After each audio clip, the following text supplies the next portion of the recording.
Hi, my brother. How you doing? Absolute pleasure having you. Thanks a lot, man. It's been a long, long time. I've been on the phone to you and I've been texting you and everything. I'm trying to get you down I for a think while. it's been 2 years, or maybe just under 2 years. I think the first time we kind of caught was at the Hideaway, Donny. Before we get into that stuff, because I'm sure you can name call and everything else later. But before we get into that, I just want to say basically, I've been waiting a long time to talk to you because there's a lot of stuff you've been doing as well. Yeah. You've been busy, which is awesome. Yeah. But I don't want to talk about it just yet. Okay, just tell me right. first about COVID. What was it like? It's been 2 years, man. So what was actually going on in that time? How did you experience that? So COVID for me was a blessing for me in the most weirdest of ways, because nobody really never knew what was actually going on. We kind of understood that there might be a lockdown, and then obviously the month of March came along, and quite clearly there was. It came along, and I was put on furlough from some work that I was doing, and I wanted to utilise that time as much as I could. So therefore then I was in the midst, just before COVID, was to prepare to start building a radio show called The Big 80s Show, which was going to be playing music from the 80s, your Culture Clubs, your Whams, your Boy Georges, and all of that in the Mix 5 Star and the rest of it. So I was scratching around for various different places to broadcast, and a good friend of mine, Lee Drummond, told me, come up to this place in Dunstable, which I did. This is all going on while COVID was happening? Yeah. Wow. And and then what happened was I went into this room with the mentality of, at the time, to kind of say, right, okay, where would I sit, where would I do the show, and the basics of, I guess, presenting any form of radio broadcast. And I walked in there and there was a green screen, I was like, wow, what's that doing here? And they explained to me, the things that they do with it. And I goes, what do you mean you use your green screen? He goes, no, we use it for our online streaming television show. So, my eyes is kind of widened. And I said, well, what can you do with it? So they gave me an example. They showed me an example of the things that they can do. And I goes, okay, so you've got someone presenting a show. So what they did really was they had a radio show. Was this your ENR? No, that came into the month of November. Okay. So by this time, we're looking at around March, April time. So I went in there and I asked questions, and they said, look, this is what we do with this green screen. I goes, that's amazing. So I goes, well, what if you had me presenting a show with, in front of the green screen, with, some memorabilia of the 80s? They goes, yeah, we could do that. And I goes, and if I was to present a show and then say, next up is Wham, can you show the video? Go, yeah, we could do that. So I goes, right, that's great. I went home and just basically changed the format of the radio show to a music video show. So I just basically wrote down the running order of each video, where I'll come back in after the video, talk, and then go back to the next video. That took me about a week and a half just to kind of create. Went back there, we did like a test run. I wasn't happy with it, and I thought, well, why am I not happy? When I looked at it, I goes, oh, okay, I know, it's the dress code. I'm not wearing the right clothes to be a presenter. So then, okay, we went back to the drawing board. You say you went back? Was a team of people? No, it was just me. Oh, wow. Me. Okay. I work solely by myself, and the only thing that I guess I've had assistance with is the editing and the filming. So I came back, and then I came back with a blazer and a tie and a shirt. And I goes, right, now I feel more of a presenter as such. And that's really where the Big 80s Show kind of began, and it kind of went out to countries like Germany, France, got a lot of love, in those parts of Europe. And we just went on, and it went on, and it went on, and it went on, and it went on. And I took it right down to the month of November. Just before that, say October. And then there was various different opportunities, but unfortunately it never happened for various different reasons. So I was a bit gutted, but I said, well, it's been a great experience, it's been a great run, but I kind of just had to kind of pull myself away from it. Now the benefit of having your own product is the fact that I own the Big 80s Show. I wrote it, I direct it, I present it, and I've owned the pattern as well. So therefore then I could have it in the corner, dormant for a little while, and then bring it back out when I wish to. So that was then. That was that. And then we're nearly now kind of in the peak of lockdown now.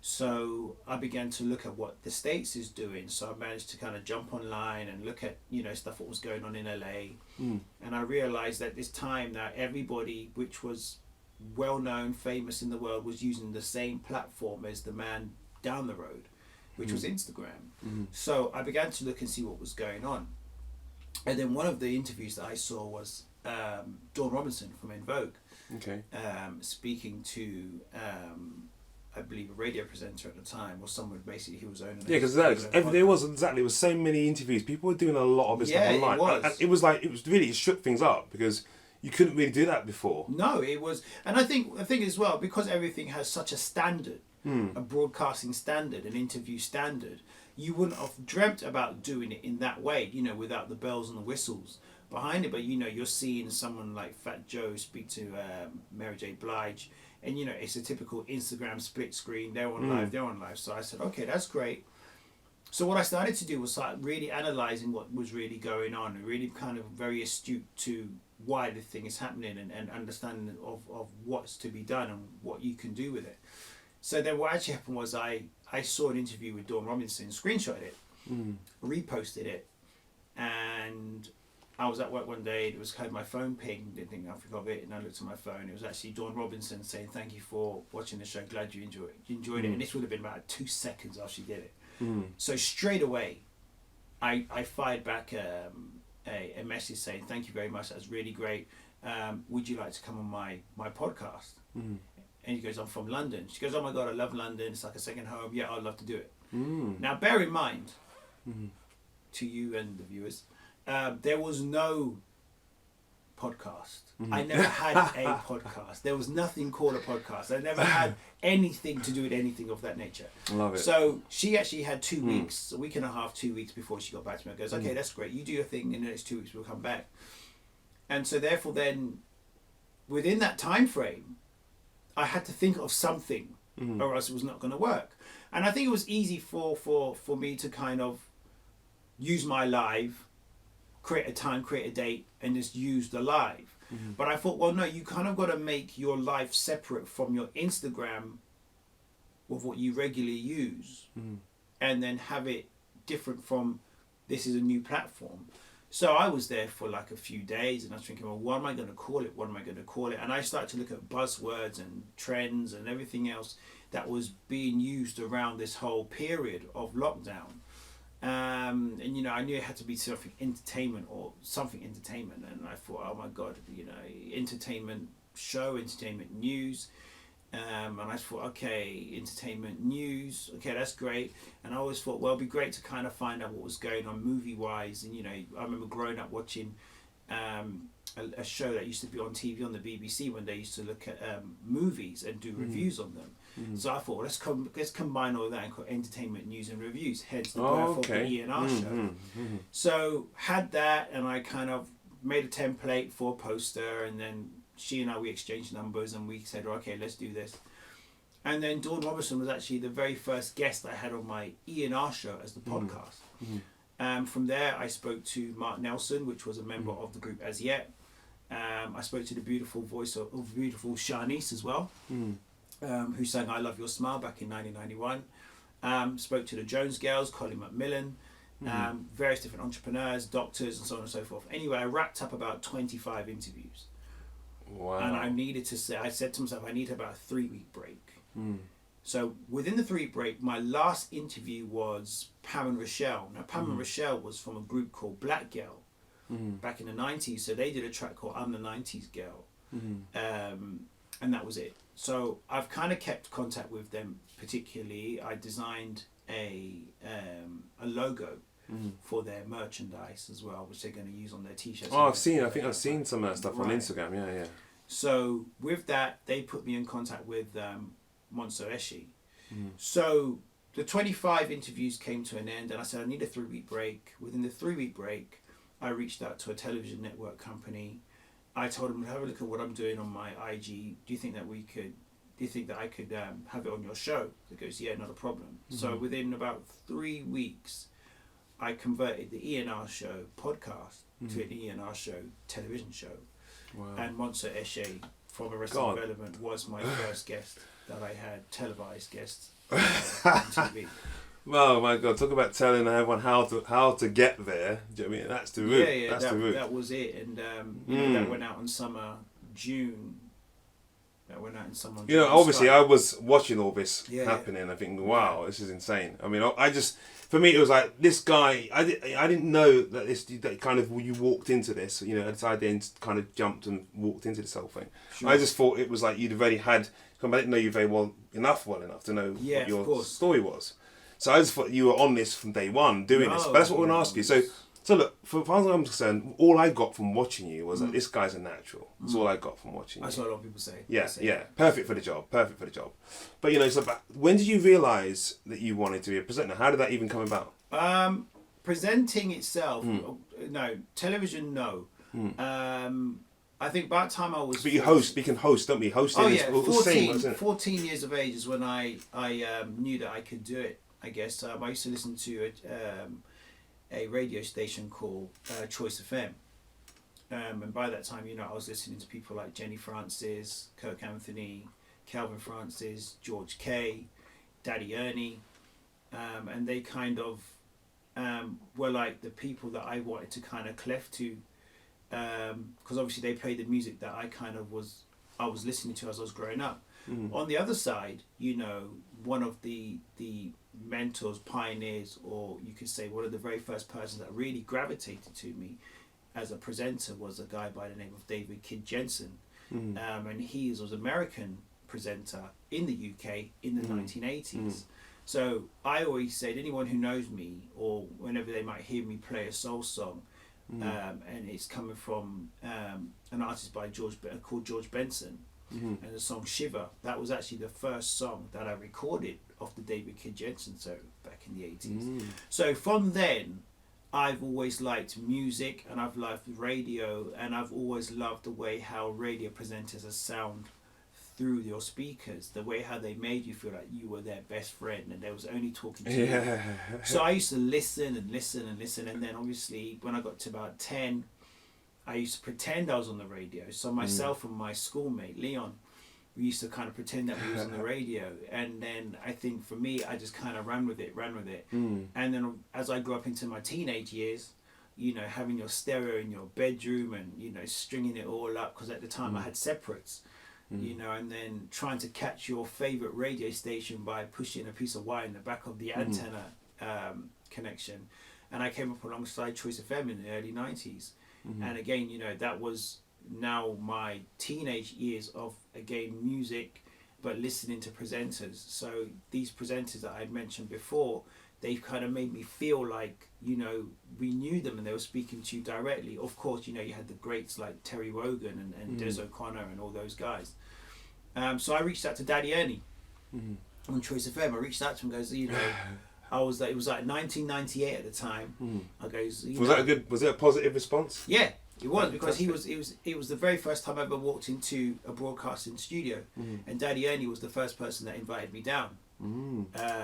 Down to the station. I'll never forget him for that. So I said, anywhere that I go, any interview that I do when it comes to me talking about music, radio, and my first time in a radio station, Daddy Ernie was the first person that brought me through. And I remember going down to Brixton, and he was there. I think he was doing not the Caribbean Affair, because Martin J did that, but yeah, he used to do his show.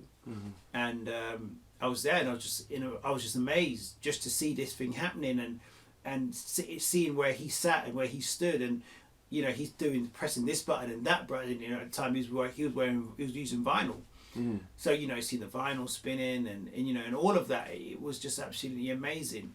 And then from there, I said, right, I could do this, but I had to wait another 10 years in order for me to get my chance to do that. And eventually, it came. Wow, fantastic. Well, I'll ask you now. We talked about Hideaway before. Okay. So I first met you at the Hideaway. You did. Okay, the incredible Hideaway. Yeah. Are you ever going to host another live music event? And that's important to me, obviously, because I love music and I love artists, and I want to see more live events. So prior to the Hideaway, 2016, I think it was 2016, around the same time when my grandfather passed, 15, 16. Sorry to hear that. I actually host events down at the Jazz After Dark bar down on Greek Street in Soho. Oh, okay. So one of my first shows that I did was a joint show with Donnie. So Donnie, as you know, we work together.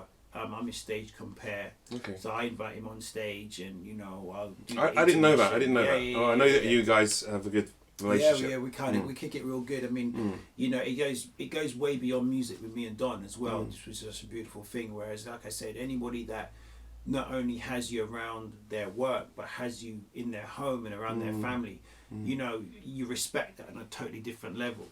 So Donnie and I, we get along very well. We talk about from music, we talk about cars that need repairs, and you know, we talk about life in general. So we did a show down there, and then my first independent show under the A-Class Entertainment label, which is what I go via, is when I had Hill Street Soul. We did an acoustic night down there, and it was rocking. It was absolutely amazing. And at the time, I managed an artist called Marian Itu from Hawaii, and she was like a neo soul performer. So she performed on the same bill as Hill Street Soul, and that was absolutely amazing. And back where I'm from in my home, 2014, I really started doing 90s R&B nights as well. So I was very much into hosting and promoting, you know, and again that was an influence by Jerry Bascom as well. I used to go to Jerry Bascom's events down at the Black Club down in Kensal Rise. Okay. And I saw how this guy not only got DJs put together, but what I admired about him the most was the fact that he would greet his guests on the way in, and he'll tell his guests thank you on the way back out. More than anything else, that was so much more captivating to me than the music, because I grew up with the music that he was playing, having a sister which is 6 years older than myself. So, but when I saw how he delivered himself, and you know, the mannerisms and how he was with his guests, not even customers, his guests, I said, I really like that. That's what I really admire the most. And when I started promoting in my town, I really kind of used his template in a way to make sure that I manage myself correctly with my guests, and not only saying hello and goodbye, but going around and speaking to my guests. Are you enjoying yourself? And even people that I knew that brought people that I never knew, you know, are you enjoying yourself? How are you finding the night? You know, and basically just kind of be more of a one-to-one promoter, not just someone that's going to collect your £10 at the gate and then say goodbye to you and just look forward to you at the next one. Yeah, and coming from my background, which is very much the same, hosting nights and not on a gate, things like that, I know how important it is. And sorry to bring up colour, but it's really special when you do have that kind of a person of colour trying to do that and promote that positive energy, because you see sometimes within the culture it's like being too cool, you know, you can't really do that. I think, and I'm glad you raised that. I think sometimes we, as a culture, and especially when we are working amongst our own, I think one of the things is that we tend to get very complacent, and we tend to drop the ball in certain areas. And I'm not saying that it doesn't happen in like the white collared, white corporate world. There's times when we have to make a phone call and speak to whatever and say, you know, I have a complaint or a slight discretion. But I think sometimes as well that we sometimes accept that will do far too often, and sometimes we need to kind of really kind of raise the bar. And I think it's very important for having a standard, for having a dress code, for having a way to deliver yourself on the microphone, to tell people thank you for turning up, to tell people thank you for coming, you know, all those things. And I'm very very careful with my flyers and my posters. How I promote myself is going to be very important to the people that come through my door. So my flyers don't have any stereotypical images of myself or people of my community. And I think that's just important, because I think sometimes... When you say your community, because Sure. we're part of, like, you know where I live, and I'm part of that community. You wouldn't say, so when you say your community... when I say, okay, from having a West Indian background and living West India, living in a town which has a high percentage of West Indians, I think obviously we're very influenced by music of the culture, so to speak, and I think with that it kind of crosses over with a lifestyle sometimes that we actually don't live, because we kind of see things from across the seas, which doesn't really reflect to us. So we try to. So I got to cut you there. Sure. Did you watch that video I did with King Dawid, and we talked about that? We mentioned it. Yes, we did. And it was incredible to have him come out and be so honest about that. Yeah. I think we have to be. I think there's a time and a place where we could have a laugh and a joke. But it depends on where you set your standards and where you want to go. I can't speak on behalf of everybody else. I just do what I feel is comfortable to me. I live in an area where we have a large West Indian community, but we also went to school with various different people of different backgrounds, being white, being Asian, being Chinese. But naturally, this is England, so you'd imagine that you would. Of course, but at the same time, I don't want to present anything on a flyer that makes feel somebody that it's intimidating, or they feel like it's not for them. Any event that I've hosted in my town, I get it. I've had a cross section of the community turn up anyway. I don't want my flyers or my business to say that this is done by a black person. This is just an event that's taking place, and you're more than welcome. Who knows me under the A-Class Entertainment's banner will know who I am and what I look like. Who doesn't, it's totally irrelevant. I think at the end of the day, once your flyers are clean and it represents positivity, then you know who you're going to get through your door, and it just makes your business a lot more easier to kind of work with. Isn't it funny how what you put out there, how it can actually affect how people see you? It does. It's really interesting. It does. And I should have thought about that more when sometimes the flyers I put out there, and and again, you can definitely get the wrong kind of people in, and it creates a problem for you or what you're doing and your business. So you've got to be sadly, but you've got to be careful what you put out. And I think just to add to that, when you are hiring a building which you don't own, you have to be very cautious of again the things that you do and the way how you project, because if you do project yourself in a negative way or in a stereotypical way or in a way that looks like it's more of a street or a gangster image, you are going to get that mentality through your door. Now what takes place when they come through your door between the hours of when you start and when you finish, you're not in control of, and you're not in control of everything anyway. But I think what I try to do is make sure to kind of eliminate the negatives by pushing out the positive. So therefore then nothing I think detrimental should happen within that time frame of when I'm hiring this building, because I have to go back there. I want to hire it back out again. So therefore then I have to ensure that everything is correct from the get-go, and I'm hoping that everything else will then take place within the hours that I'm there and I'm handling my business. Yeah, and it's mad that culture has such a big part to play in how people behave. Sure, it is. Anyway, so, and then change subject slightly. Sure. I don't remember having any career prospects when I was a kid. Okay, and it's because there was a lack of empowerment in my life, and I got to be honest about that. But what were your school days like? I was a cricketer. Anybody who knows me, I was a die-hard cricketer. I started playing cricket at the age of 4. Wow. I had trials for Lords when I was 14, trials for Derbyshire when I was 26. I toured Trinidad and Tobago under the airline that used to be called BWIA, British West Indian Airlines. I'm glad I asked that question now. Yeah, so I was in Trinidad for 18 days, or Trinidad and Tobago for 18 days, 10 days in Trinidad, 8 days in Tobago, playing back-to-back cricket.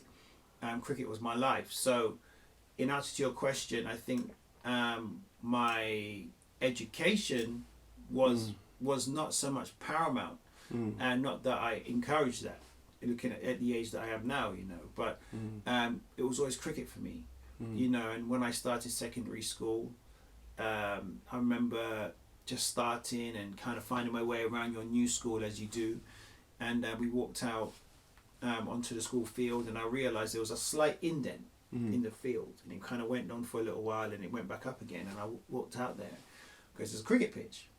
So then I found a teacher, and I goes, well, what's going on, blah blah blah blah blah. Now back in the 90s, British West Indian children were not known to play cricket as much as our Asian counterparts, so it was very indifferent for them to see a young 13-year-old boy nagging the school teacher. I nagged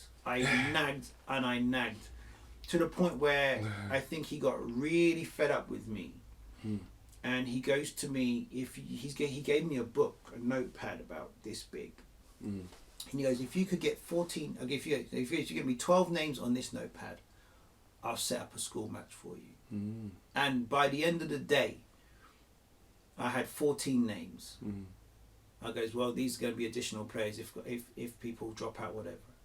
So he had to. I gave him no choice, but he had to contact another school to set up a cricket match. So, like I said, I didn't think anything else. So, sports for me was cricket. Was I a prefect? No, because the teachers knew that I got along with so much people, I wouldn't report them. I let them off. Was I a sports captain? I was a sports captain. Well, I was a captain of my cricket team for 4 years running straight. So you weren't in and out of trouble at all, huh? No, I mean petty things. I was cheeky. I was sarcastic. I think I used to wind the teachers up. I'm not going to deny that. And then the entertainment side of it came in school when we was asked to do Five Guys Named Mo. So we did an end of school kind of performance. So myself and 4 other guys, we all created a dance routine. And I think that's when people began to realise, hold on a minute, there's a little bit more to this lad, but I didn't really want to let on. And I think that's when everything that had to do with entertainment, dancing, call Andy, get Andy to do it, Andy to do it, Andy Franklin will do it. To the point where I just got fed up with it. And then obviously I went through school, and then obviously I left, and I went on to kind of start the next edition of my life. Well, it sounds good, man. It's like, my childhood was very, very different. So by all means, I'm really impressed to hear yours. Sure. Okay, so let's talk about something else now. Artists talk about their truth. In your opinion, have artists only recently started talking about their truth?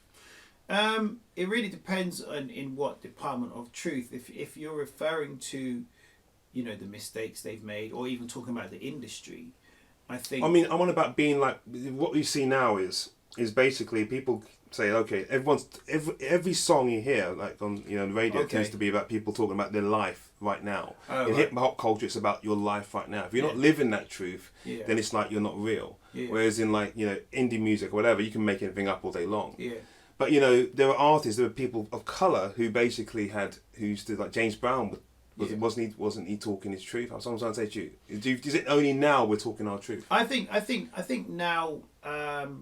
Especially within the last 2 years, with the things that we've witnessed and unfortunate, death of George Floyd, I think it's allowed us to be a little bit more liberated, more so now. I think that we've been given the space to kind of speak up a little bit more on the things that I guess we was not really talking about. And even before 2 years ago, I think we were talking about it, but we wasn't being listened to. 2020 came along, and obviously we saw the murder of George Floyd, and at that time, what it did was the world had stopped and everybody had come to a grinding halt. So we had no choice but to look at what was going on, and even though unfortunately what took place in America it is a daily thing. It's something that they're very much more used to. I think when it was brought to which is sinister. It is. It doesn't make it. It doesn't make it right whatsoever. Exactly. Yeah. But unfortunately, I think when you live in a society that you see that on a daily basis, it does become very much normalised.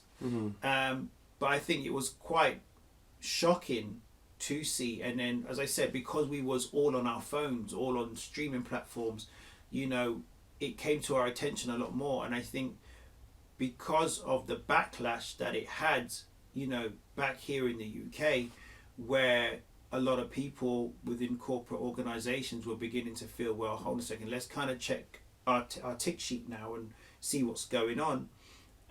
It then had a knock-on influence in regards to a lot of artists speaking their truth, speaking about what's going on, speaking about the realness of what actually is taking place. Whereas I think before, when we kind of grew up with the NWAs and the Public Enemies, I don't think that as much as we were talking serious matters, we wasn't being taken seriously.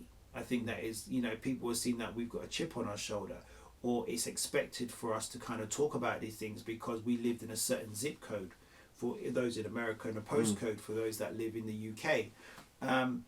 But when it started to spread throughout various different diasporas of the world, that's when people start to think to myself, my gosh, we really kind of have to kind of really open our eyes and open our ears and really take heed to what's going on. And that allowed more of our people to kind of speak up on certain things. And they was beginning to go on certain platforms, certain media shows, and really kind of speak about the hard-hitting situations that's been affecting black people, whether it be the political administration of racism or, you know, the mental and the physical situations of racism as well. So in regards to your question, yeah, I think a lot of artists now feel a lot more comfortable speaking their truth. I know Beyonce did the Super Bowl. You know, it was very much more of, you know, kind of like a Black Panther awareness, whereas, you know, to do that on I wasn't even talking about being comfortable talking about your truth. I'm on about just the idea of talking about your truth full stop. I'm thinking it's because I think my thoughts are that I think we've always been speaking our truth in our music. Yeah, we have. Yeah, James Brown did it. Sam Cooke yeah, did it. exactly. You know, there's that guy who when he came off the Windrush and he sung that song. Do you know what I mean? But, you know, that great kind of like dub tune he did. Right. Oh, what's it called? It's a fantastic name. Lord Kitchener. Oh, Lord Kitchener. Yeah, Lord Kitchener. Yeah. I mean, come on, he spoke his truth throughout all his music. Big Calypsonian. Yeah. But you got to understand, during that era, I mean, like I said, we had Mahalia Jackson speaking her truth. We had Benny King speaking her. We had a lot of artists going back speaking their truth. But you see, when the law is 1,000 times against you, you're not listened to, because no matter what you do, no matter what you're singing, it's still an uphill struggle. But now, I'm not saying things have changed. Well, okay, things has changed. It's not as graphic as it was back then. Your voice will be heard that little bit more, although there's still a lot of work to do. But yeah, I think a lot of people has been speaking to James Brown, Say It Loud, I'm Black and I'm Proud. Oh yeah. You know, the song Young, Gifted and Black. Oh, Living in America. James Brown. Nina Simone. You know. Yeah, you got a picture of her back there. There you go, right. So therefore, so I'm hearing it. But it was more. But it seemed more sophisticated. I mean, don't get me wrong. Tupac was very sophisticated as well. But it's, anyway, that was it. And I think you've answered the question fantastically, so we can kind of move on. Sure. But it's also, it links nicely into the new question I'm going to put to you. Go ahead. So when we hear violent or misogynistic lyrics in modern music, should we be interpreting this as a cry for help instead of glorifying the music and the artists? I think that with artistry, you know, you're always going to have... The beautiful thing about art is the fact that you'll never get one canvas looking exactly the same, you know, and that's the whole part of being art. You're allowed to put different colours, therefore you're allowed to put different lyrics into your songs. But I think the problem is that when you've got one style of music being glorified more than another style of song, it's being amplified more, what that happens then, it makes out like this is what they listen to, this is what is current, this is what wants to be heard, and there is no other interest or of style of music. So it goes back to speaking your truth. If you've seen something, if you grew up in an environment, if you've witnessed something and that's all that you've seen and lived, then you most really would put that into your song. But the problem is we have certain people or artists that has never lived that lifestyle. But in order to get those streaming platforms, in order to get those likes, in order to get those downloads, you will do that because it sells. Now, take for instance, Don, for instance. Donny. His music is amazing. Now, it may not get the downloads and the stream platforms like another person, but that's usually down to the lyrical content, the age bracket that it's going out to as well. But you know, I do feel that shouldn't there be choices? I mean, I want to come to that. There is choices, but you see, at the end of the day, you got to understand we are not the ones that own the platforms. So if the platform says, well, I'm going to get 1 million streams a day by someone singing these lyrics dressed in that way, then I'm going to go with. So it's all about the money. Business. I'm going to go with the money. It's all about the money. I'm going to go with the money. There's no conscious kind of there isn't, and recognition of the damage it will do to society. Well, this is why you have the independent side of things that wants to push out that conscience, but unfortunately, when everything's independent, it's self-funded. It's not going to get that global exposure. So you pretty much like Clusterview, right? But it tends to be within a certain space and environment and maybe what's to put scope. You know, but whereas I'm not going to mention the big boys of the game, but those know what they're doing. They have the monopoly to kind of make it bigger than what it is. So I think by all means you should be able to have music from different backgrounds, different thought plans, different lyrical content. But when it's more magnified and glorified on that particular what it does, it makes us look like that's all that we're into. And obviously having the situation that we're seeing with our young men in the capitals of the world, well, let's say in the UK then, with knife crime, and when you've got knife crime and you've got lyrical content that may portray knife crime, what I find quite annoying is YouTube is not pulling that down, or the big boys are not putting that down because of the streaming platform. Is this something we ought to lament though? Not having enough cultural diversity. It's something for specifically black people. Yeah, I think the issue is like we could do these things and it will create a harm, but we'll never have the choice to change our minds.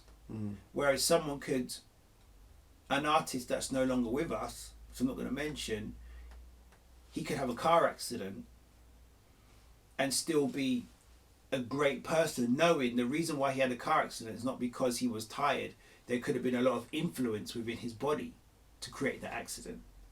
Whereas you and I now, I'm completely lost. We could have that. I'm sure hopefully the audience will know what you're talking about. Yeah, but you and I now, we could have the same situation, but we know it would affect our careers in such a catastrophic way that coming back from that is going to be a long road up.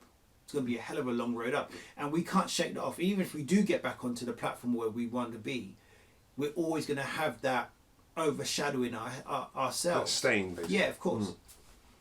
Okay, I hear you. Fantastic. Appreciate it. So, okay, to lighten the mood a bit. Sure. What music inspires you? Wow, good question. What music inspires me? Anything that basically is able to kind of lift my vibrations and make me feel happy. I listen to music according to how I feel. So I might wake up. I tend to wake up listening to jazz. So if it's raining outside, I listen to mood music. If it's sunny outside, I listen to jazz. But usually in the afternoon, between 12 and 3, I listen to jazz. I listen to it would be like coffee music, or you kind of listen to that music that kind of lifts you up. And I also listen to music according to what I'm doing in the day as well. So if I'm writing a script, writing a TV show, or I'm kind of doing anything to that kind of relative, I got to listen to light beat music that makes me kind of puts me in a beautiful place, because I know that the work will come out will be nice, it'll be pure, and it wouldn't kind of give me so much of a task. Fantastic.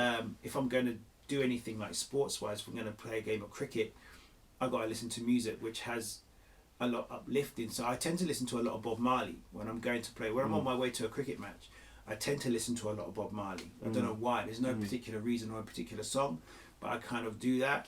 And then 80s pop music is like if I'm like on a long road trip, and I need to sing songs to get me through the whether it be the traffic or the journey. If I've got to go down to Margate. Bit of Rick Astley, eh? Yeah, I listen to Rick, Boy George, Culture Club. I'm telling you honestly, I used to hate Rick Astley when I was younger. I think, God's sake, but now we were saturated. It's different. 86, it feels 87 different. came along when Rick blew up. It was kind of like Rick Astley, Kylie Minogue. It was Mel and Kim. All basically anything that kind of came out from the Stockake and Waterman vault. It was easy listening. I think I kind of appreciate that a lot more now as I kind of get older. But I'm so glad that I was there. I don't have to listen to a remix or a sample. I was there. So anything really that kind of keeps me vibrant and keeps me happy. Well, this might make you happy. Just seriously, this morning listening to your breakfast show really inspired me. I was like, God, this is great. Yeah. I won't lie though, it kept cutting out. That's that was my their internet side. probably, Oh, my okay, internet, right, and I just okay. think, God's sake, why is it cutting out? Come on, Okay. internet, I've got to sort the internet out somehow. But yeah, I loved it. It's just great music. You just seriously some beautiful songs and great choice, and you got great energy. It's got to good be. vibe. I think you do the breakfast show. You got to know what you're going into, and you got to have music it's going to pick you up. Straight away. And I'm lucky enough to be the age that I am. As much as I would, like to go back. I'm lucky enough that I kind of lived through that era where you had to have patience to when I say patience, like for instance, for all those that remember watching Top of the Pops, you might see coming next week is you might have a 5-star, you might have a junior Giscombe, but we wasn't able to fast forward, we wasn't able to download. So before we got to the junior Giscombes and the 5-stars and the Michael Jacksons and everything else that you kind of liked, you had to listen to an Erasure, you had to listen to a Wet Wet Wet, you had to listen to a Spandau Ballet, you had to listen to a Level 42. And because of that, it's kind of created a beautiful foundation of listening to music and appreciating absolutely arrangement, music arrangement, and listening to guitars and the drums. And in the 80s was known for having a lovely saxophone solo throughout a song. So I love music, and as I grew up, I just see music that have no colours. I believe that music itself, or the sound of music, is just the voice of the universe, or the sound of the universe, and when it's arranged, it sounds like that. Oh, absolutely. So that's what I believe. I believe that it's the sound of the universe. I just believe that's the sound of the universe. Definitely. And when we put those things in order, we create a Michael Jackson song, or Michael Jackson created Beat It. Level 42 created Something Without You. Culture Club created, Do You Want to Hurt Me? And that's just how it is. That's just how it is. I don't look at it for any more than what it is. And then obviously with a little bit of help from the producers as well. Well, the producers do. People think of course. No, Trevor Horn, my God. You got to give the producers props. And it just so happens you might find a certain genre of people may dominate that style of music more than the next set of people. But at the same time, it's just, as I said, when you Run DMC got with Aerosmith, no one thought that could ever happen. And look what happened. Walk This Way was one of the biggest songs of the 80s that kind of merged hip hop and rock music together. And there were two different entities. It was hip hop versus rock. Parents didn't want their children listening to rock or hip hop, and it just kind of broke the status quo, and it kind of just bridged the gap. And I think from that day, music has just said, we could be anything that we want to be. What I mean? Aptly put. Love it. Okay, if you could change the world, what would it look like? Wow. I think it would be like Avatar, where everybody looks the same and no one's judged for their colour, because we're all just one colour. I think that's really. I think we just say Avatar. I don't know what colour it will be, but it will just be an avatar. So you can't say that black person, that white person, that Asian person. It's just that person, and how they treat you is not on the basis. You don't judge them on their colour. You judge them on the basis of how they treat you. So you don't get a perception before you speak to them.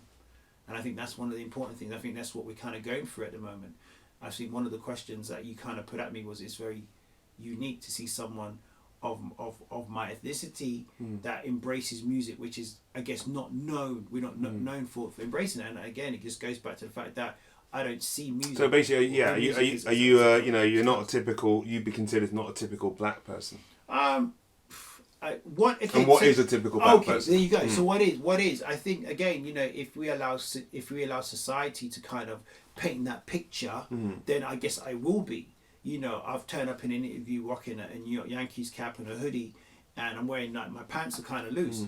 So some parts of the world or some parts of the UK might say, I know what he's going to say before he says it. But at the same time, it's kind of like I wear it because I feel comfortable in it. But according to the conversation that I'm going to have, whether it be you, whether it be Ann and Sugar, whether it be the guys that I kind of grew up with, I'm lucky enough that I have that intelligence that I'm very diverse in conversation, so I don't feel as though I need to be put in a box. I don't want to be pigeonholed, and I don't believe in a glass ceiling as well. So regarding to the question that you just said, I'm just kind of cool. I'm just me, and I think the more you grow as an adult, you actually love yourself, not in an arrogant way, but you just love the fact that you are able to kind of reach out and touch people. I think that's very important, and I think being someone that was in a relationship where there was two beautiful girls, I'm not saying I was the guru of their life because their mother's an exceptional woman, but I think when you are able to go into someone's life who is a lot younger than you, and you could tell them that just because we grew up doing this or this is a part of our culture, it's not a matter of not embracing it, but that at the same time, the beautiful thing about life is that it's about looking and educating yourself on different cultures and different ways of living. There's choice, and therefore you don't feel like just because you are of a Vincentian descent or West Indian descent doesn't mean that you can't go to Scotland. Doesn't mean you can't go to Skegness. It doesn't mean that you can't have a holiday in Wales or Ireland. The world is your oyster. The world is your platform. So therefore, then indulge and enjoy. But never forget where you're from. It's important to not forget where you're from, but it doesn't mean to say that you've got to stay there as well. Well, everything you said. Can I take me to this quick question then? So, would you play new music from new artists? Because we've got artists on Clusterview. We'd love you to consider playing some of their stuff. I have had this question thrown at me, especially with a good friend of mine, and he and we have a friendly battle. Because one of the issues with new music is that I want to good new music. Good new music is great. I think again going back to it's one of those ones that's just not thrust as much as music that may have a certain connotation to it. And that's what I'm trying to find now. I sit here and I'll be open and honest with you. I have been very ignorant, more so because I guess the feeling of what music used to provide me in the 80s and the 90s, I'm not getting that now. So I am literally kind of, I've cut myself off from a lot of the things. But, I'm kind of beginning to go back out there and kind of, okay, I like that. And oh, okay, I like that and like that. So I'm getting a little bit more open now. But during the show that I do on a Sunday, even though I play club classics, which is your Ultra Nates and your Robin S and and all of that, I do have a section in the show as well where I kind of presenting new artists, and long as the music fits the show, then I'm definitely on it. So yeah, for real. Fab. Okay, so what has been the highlights of your Sky TV show? You mentioned some stuff about your Sky before. You mentioned stuff about how you got there, but just a few highlights before. I think the highlights for me was really to kind of say, all the years that you thought about doing it, you actually did it. And when I look back on the recordings and the filmings, and people ask me, how many years have you been on TV? And it's like, that was my very first footage, my very first recording in a television studio. The highlight was that you thought about it, you executed it, and you done it well. So it's told me you can do anything that you put your mind towards, you can actually do. And it's basically just do. Just do. Just do it. Like Nike says, just do it. So I kind of believe in myself a lot more, and I take control of what I need to take control of a lot more. I take a lot of ownership into my craft, and I'm a great believer that you got to own it. You can't allow someone to tell you what to do with your own project, because before you know it, it's been taken away from you. You can't recognize it anymore. So it's taught me ownership. It's taught me a lot more about being responsible. It's taught me about carrying out what you've started, which you've intended to do. And it's taught me as well, there's so much more to myself that I've learned along the way, which I actually didn't know that I was able to myself and achieve. So that's been the highlight. Amazing. No, I love it. Great answer. So what's next for Andy Frankling? What is... And sorry, I got your name wrong in the last interview. I do apologise. I'm apologising right now to your face. That's cool. Sorry. It's fine. No. What's next? Now? I've got Press Play and Rewind, which is going to be a music video show that shows like R&B movies, R&B videos, music videos of the 90s. So that's coming along very soon. I've now located the place where it'll be filmed, which is in my town. Also, there's a place down in Shoreditch that I've got to check out as well. I've got a meeting today via Zoom in regards to the ENR show, the televised version. and the sponsorship that we're trying to set off from that. But yeah, the plan really is to kind of get back the E&R show back to where it needs to be. Come up with a totally different stage presence and design. You know, I believe having a break from it and coming back, you can't come back with the same setup. You've got to come back refreshed and more vibrant. So we've got that. We've got the E&R show. We've got press, play, and rewind. And it's literally who knows. You know, I kind of take to anything that I feel is going to benefit me which is in a positive way. I love radio. I love where I'm at this present moment. It's not to say that, you know, I wouldn't move on. I think in life you've got to learn to progress. If it's not, you get very complacent and years go by and you think, well, you know, what more could I have done? So that really is it, really. But I think the E&R show, Press Play and Rewind, and my radio show in the afternoon with Andy is kind of like the three entities that I'm working with. And I want to get back out and DJ a bit more now. So now that things have kind of opened up, you know, I want to get back out and DJ and just kind of get back out there and have fun. But I need a holiday. So it's an absolute pleasure, though, Andy. Seriously, thank you for coming to my house, to my home, and you know, and just doing this interview for us for Clusterview. I want to thank Clusterview for having me. It's been an absolute pleasure. I've enjoyed the drive down here as well. So hit me up on all the socials. It's Andy_Franklin_presenter on my Instagram. Hit me up on my E&R show podcast, which is ENR_show on Instagram as well. And finally, Press Play and Rewind, Press Play _ Rewind on Instagram as well. And for Facebook, it's just Andy Franklin. Thank you so much, my brother. No problem. Absolute pleasure. Thanks a lot. Peace and love. Haters.